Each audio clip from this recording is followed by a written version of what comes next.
Hello friend, তো আজকে অনেক দিন পরে আমি ছাদে এসেছি। তো এসে দেখি কালকে এখানে বাবা দাদা মা পরিষ্কার করছিল এগুলো, মানে এইভাবে সাইজ করে রাখছিল, এই যে রাখছে।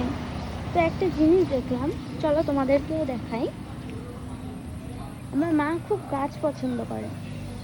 এখানটা দেখো, ফুল হচ্ছে, লেবু হয়েছে দেখো।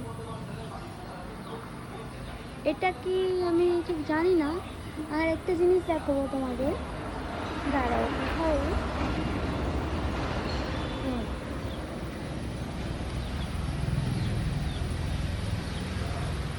এই দেখো, ছাদের গাছে বেদানা হয়েছে।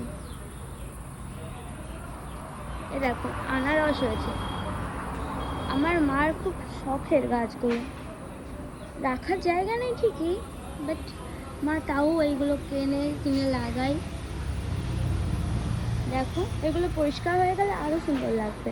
পরিষ্কার করে একটা সাইডে রাখলে আরো সুন্দর লাগবে। দেখো, ওই যে সাইড করে করে রাখছে ওইভাবে, খানিকটা হয়েছে। তারপরে বৃষ্টি এসেছিল না, দেখো কাদাই কাদা। আবার সব ঠিক হয়ে গেলে দেখাবো, কত সুন্দর লাগবে দেখবে।